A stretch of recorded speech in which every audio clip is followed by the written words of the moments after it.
Assalamualaikum warahmatullahi wabarakatuh. Selamat pagi. Kita jumpa kembali dengan guru sejarah wajib Bapak Zainullah. Sebelum pelajaran, marilah kita berdoa menurut agama dan kepercayaan kita masing-masing. Berdoa mulai. Oke. Kalian di rumah sebaiknya tetap jaga protokol yang baik, jaga kesehatan, jaga jarak, pakai masker, tidak berkerumun, sehingga kalian bisa melaksanakan pembelajaran masa pandemi ini dengan baik. Pada hari ini kita melanjutkan materi minggu yang lalu. Minggu yang lalu tentang kerajaan Kalingga. Sekarang kita lanjutkan kerajaan Mataram kuno, yang merupakan kelanjutan atau keturunan dari kerajaan Kalingga. Kerajaan Mataram kuno sering dikatakan dengan kerajaan Mataram Hindu, karena Mataram dua kali ada kerajaan besar, yaitu Mataram Hindu dan Mataram Islam. Nah, kita sekarang ke Mataram Hindu di Jawa Tengah. Kalau kita lihat dari letak geografisnya, wajar kalau Mataram menjadi kerajaan besar hampir 200 tahun. Karena memang terletak di aliran-aliran sungai besar, yaitu Sungai Progoselo, Bengawan Solo, dan Bengawan Solo Begowanto. Serta di lereng gunung, yaitu Gunung Serayu, Lawu maupun Gunung Seribu, sehingga wajar tanahnya sangat subur karena abu vulkanik maupun dengan aliran sungai yang banyak, sehingga membawa endapan lumpur yang baik untuk kesuburan tanah. Kalau kita letak dari geografis, lantas bagaimana atau dari mana adanya sumber sejarah kerajaan Mataram Hindu? Banyak sekali sumber sejarah yang kita temukan, yaitu berupa prasasti maupun candi. Sekarang sumber berupa prasasti, yaitu tugu-tugu peringatan, tugu-tugu peresmian, tugu-tugu yang dibuat oleh raja sebagai bentuk dia meresmikan sesuatu pada waktu itu, yaitu peresmian prasasti atau peresmian tanah sebagai wilayah dia, peresmian daerah perbatasan sebuah prasasti. Sampai sekarang pun, zaman sekarang pun prasasti sangat dikenal sebagai tempat tulisan peresmian suatu gedung. Kalau kita lihat bahwa awal berdirinya Mataram kuno, kita lihat dari prasasti Canggal 732 Masehi yang didirikan oleh Raja Sanjaya. Sana didirikan lingga yang merupakan lambang Siwa, berarti beragama Hindu. Juga disebutkan bahwa Sanjaya keturunan dari Sana dan Sanaha yang merupakan penerus dari kerajaan Kalingga. Kemudian dari kitab Parahyangan, sana juga menceritakan tentang kerajaan Sanjaya.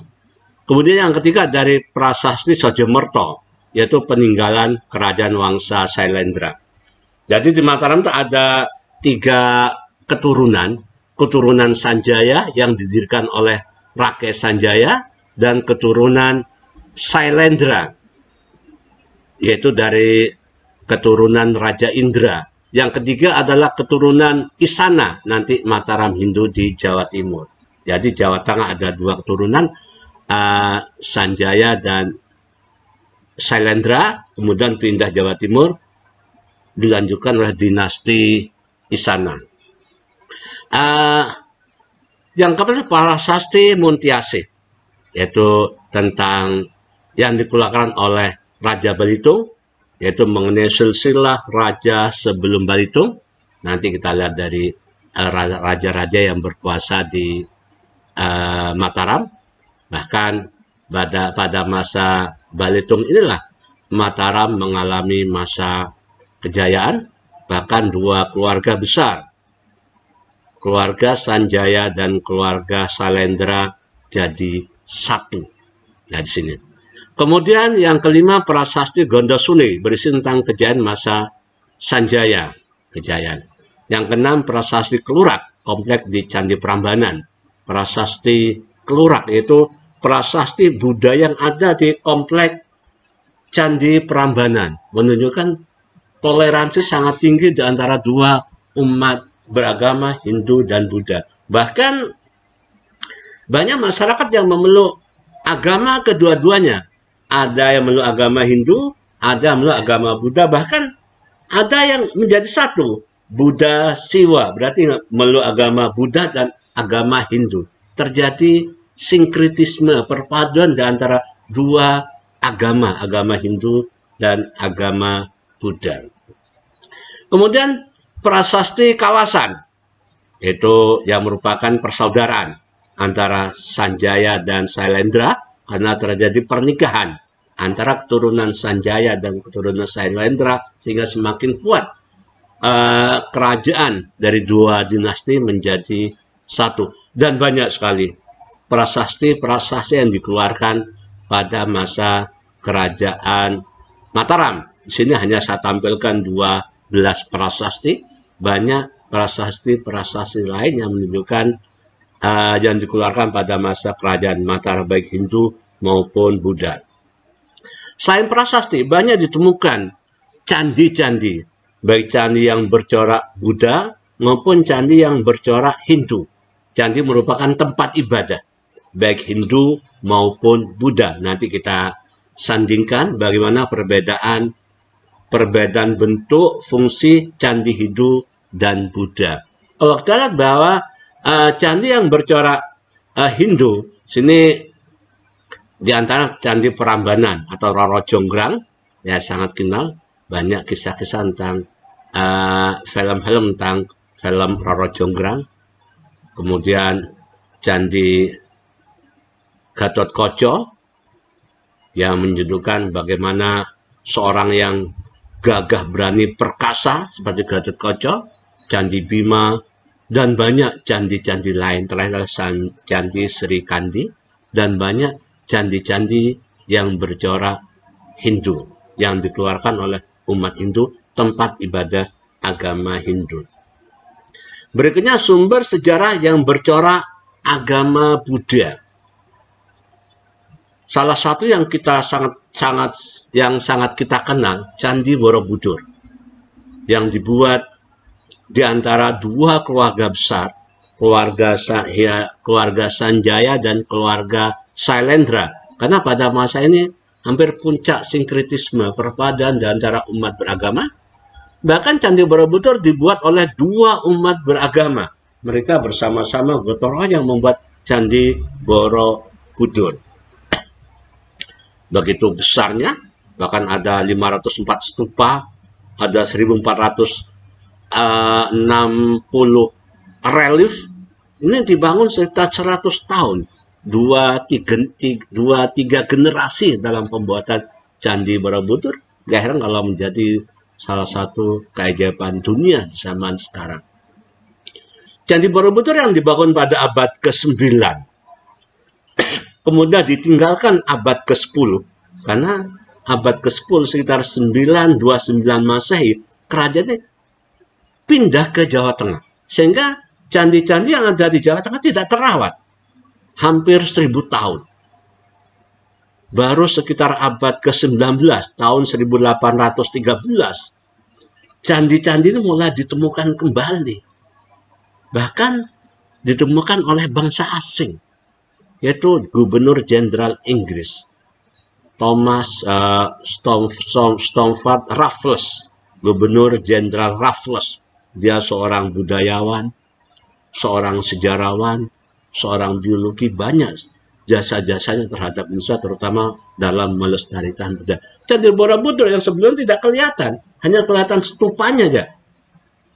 Stupanya aja, lain tertimbun abu vulkanik, tertimbun tanah, karena hampir 1000 tahun ditinggal umatnya. Nah, atas inisiatif Raffles, kemudian bersama-sama warga dia mulai membersihkan kotoran-kotoran yang menimbuni Candi Borobudur kemudian dipugar pada masa Raffles.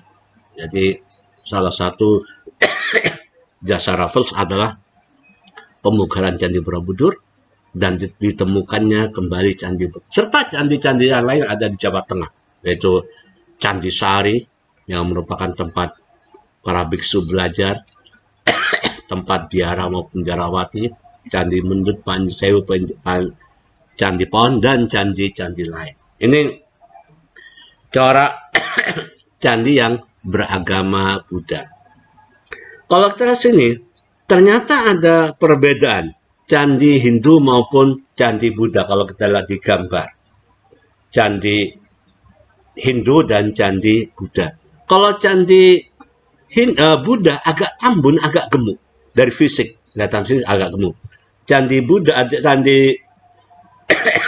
candi Buddha gemuk, gendut, tambun. Candi Hindu agak kurus dari segi tampilan fisik. Juga tampilan fisik ada 3 tingkatan hampir sama, namun beda beda namanya. Kalau dalam candi Hindu, bagian atas melambangkan dunia fana, bagian tengah melambangkan dunia pembersih atau pemurnian, kemudian bagian atap melambangkan para dewa. Jadi paling atas melambangkan para dewa, kemudian tengah bersih, kemudian paling atas adalah dunia fana. Dalam Buddha juga 3 bagian. Kemudian bagian dasar bawah merupakan manusia penuh dosa, bagian tengah merupakan hawa nafsu, bagian atas tempat nirwana. Dalam agama Buddha ada perbedaan. Kemudian mengenai fungsi, kalau kita lihat di sini, candi Hindu ini fungsinya tempat makam para raja yang meninggal. Jadi raja yang meninggal itu kadang dicandikan, dimakamkan di candi, bukan dimakamkan. Abu jenazahnya taruh di candi sehingga dicandikan. Samping untuk menyembah para dewa, yaitu Trimurti, Brahma, Siwa, Wisnu, 3 dewa juga menyembah dewa yang telah meninggal. Jadi raja yang telah meninggal itu didewakan sehingga disembah. Borobudur hanya tempat ibadah. Di sini ada gambar atau patung dari Siddhartha Gautama. Kalau sini ada gambar atau patung dari Trimurti, Brahma, Wisnu, Siwa sebagai dewa tertinggi. Di samping patung juga relief-relief yang ada di kedua candi berbeda. Kalau di Hindu relief-reliefnya penuh dengan ajaran agama Hindu maupun kisah dari Mahabharata dan Ramayana. Kalau di Buddha yang menunjukkan reliefnya berisi tentang perjalanan, tentang Siddhartha Gautama dari dia lahir sampai dia meninggal ada di sini. Jadi ada perbedaan antara Hindu dan Buddha. Kalau Buddha itu ada lingga terbuka sehingga airnya mengalir ke bawah. Kalau Hindu tertutup untuk atasnya, sehingga beda di sini. Sini ada lingga, sini tidak. Namun tingkatannya sama, ada 3 ini. Perbedaan antara agama Hindu dan Buddha. Nggak heran kalau pada masa itu banyak masyarakat yang memeluk dua-duanya. Buddha, Siwa. Buddha berarti agama Buddha, Siwa berarti Hindu. Salah satu dari dewa dalam agama Hindu, dewa Siwa. Karena dalam Hindu itu ada yang Hindu Siwa, Hindu Brahma, Hindu Wisnu. Ada yang menyembah salah satu, namun pada dasarnya 3-tiganya disembah. Sehingga dalam Hindu sekarang ada istilah Sang Yang Widiwasa. Ketiga-tiganya menyatu dalam Sang Yang Widiwasa. Di satu Tuhan yang menyatukan semua fungsi dari ketiga dewa, Brahma, Wisnu, dan Siwa. Nah, ingat, sinkretisme pertama dalam agama Hindu di Nusantara yaitu adanya di Jawa Tengah. Gak heran kalau sekarang pun keyakinan-keyakinan yang ada di Nusantara hampir terjadi perpaduan. Sekarang pun yang Islam masih ada unsur-unsur Hindu-Buddha maupun unsur-unsur keyakinan asli Indonesia. Yang beragama Kristen masih ada unsur Hindu-Buddhanya maupun unsur animisme dinamis. Sehingga keyakinan-keyakinan masa lalu sekarang masih nampak dalam tata cara beribadah umat beragama yang ada di Indonesia. Karena memang agama Hindu sangat lama sekali berkembang di Indonesia, mulai abad ke-5 di Kutai, kemudian ke-7 di Jawa Barat, Tarumanegara, sampai runtuhnya kerajaan Hindu, yaitu kerajaan Majapahit abad ke-15. Islam baru masuk. Jadi Islam masuk di tengah-tengah keyakinan umat Hindu. Sehingga wajar kalau pada awalnya Islam menyesuaikan terhadap agama Hindu, bagaimana umat Hindu bisa masuk Islam tanpa terasa.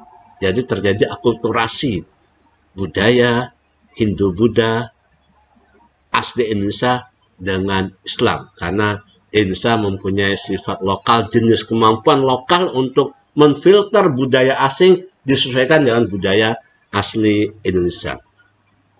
Kemudian silsilah kerajaan Mataram, baik itu dari dinasti Sanjaya maupun dari Sailendra.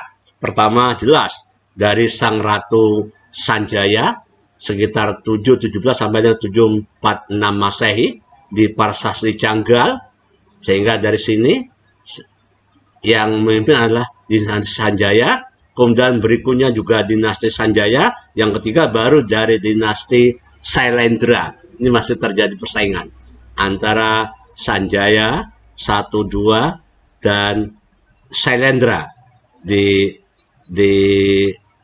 Prasasti Kelurak. Sana prasasti banyak ditemukan di daerah Candi Prambanan, menunjukkan di sini masih ada persaingan. Namun berikutnya terjadi perpaduan, terjadi kekompakan di antara dua keluarga, Sanjaya maupun Sailendra.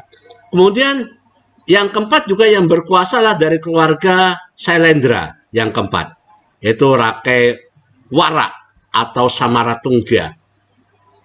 Di sini dapat dilihat dari prasasti Ligor yang ada di India yang dikeluarkan oleh Raja Balaputra Dewa. Siapa Raja Balaputra Dewa? Adalah anak dari Sailendra menjadi menantu Kerajaan Sriwijaya. Bahkan di sini Kerajaan Sriwijaya mengalami masa kejayaan pada masa ini, pada masa Balaputra Dewa. Ternyata Balaputra Dewa anak dari Kerajaan Mataram, jadi menantu Kerajaan Sriwijaya. Dan banyak sekali silsilah Kerajaan Mataram, bahkan pada masa Rakai Pikatan ini terjadi dari prasasti Wantil. Ini menunjukkan sini ada pernikahan antara putra dari Sanjaya dengan putri dari Rakai Pikatan. Jadi dua keluarga besar menjadi satu di Kerajaan Mataram. Bahkan Candi Borobudur diselesaikan pada masa Rakai Pikatan, dari anak dari Rakai Pikatan. Candi Borobudur yang dibuat oleh dua keluarga besar Hindu dan dua keluarga besar Buddha dari dua dinasti Sanjaya dan dinasti Sailendra.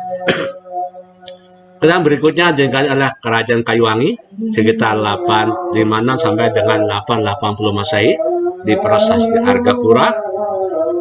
Dan berikutnya Watu Humalang, Sri Maharaja Rakai Watu Humalang sekitar 890-an Masehi.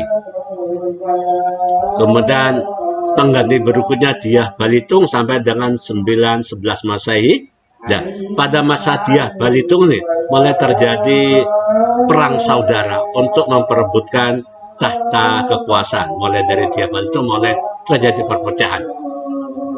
Sehingga raja-raja berikutnya terjadi peperangan, yaitu mulai dari Daksa, kemudian keturunannya Tulodong, bahkan Wawa. Ini sudah mulai mengalami porak-poranda di Mataram, sehingga menantu dari Wawa, Empu Sendok, memindahkan semua alat-alat kerajaan ke Jawa Timur. Ya, nanti ada kerajaan Mataram Jawa Timur dengan dinasti baru, yaitu dinasti Isana, yang merupakan akhir dari kerajaan Mataram Hindu atau Mataram kuno yang berkuasa hampir 200 tahun, mulai dari 732 Masehi sampai dengan pindahnya kerajaan dari Jawa Tengah ke Jawa Timur tahun 929 Masehi. Nah, inilah masa pemerintahan Mataram Hindu. Namun sejaya apapun, semegah apapun, di dunia pasti mengalami kehancuran. Dalam sejarah itu tumbuh, berkembang, jaya, dan hancur. Demikian juga Mataram yang dibangun oleh dua keluarga besar, Sanjaya dan Sailendra, akhirnya harus runtuh juga, pindah ke Jawa Timur oleh Empu Sendok tahun 929. Apa penyebabnya? Paling nggak ada 3. Pertama, karena terjadi perebutan tahta kekuasaan. Terjadi perebutan kekuasaan. Mulai dari Dyah Balitung tadi, Daksa, Wawa, bahkan Empu Sendok, menantu dari Wawa, memindahkan kerajaan dari Jawa Tengah ke Jawa Timur. Kemudian serangan Sriwijaya. Seringkali diserang, namun pada masa ini berhasil, dan Mataram harus pindah ke Jawa Timur karena seringkali dapat serangan dari Sriwijaya. Kemudian yang ketiga, karena bencana alam, gunung meletus, Gunung Merapi. Ini, sehingga nggak heran kalau sampai candi-candi di Jawa Tengah tertutup semua, tertutup abu vulkanik. Bahkan Candi Borobudur 1000 tahun baru ditemukan kembali oleh Raffles, Gubernur Jenderal Inggris. Inilah masa pemerintahan Mataram Hindu atau Mataram kuno di Jawa Tengah, hampir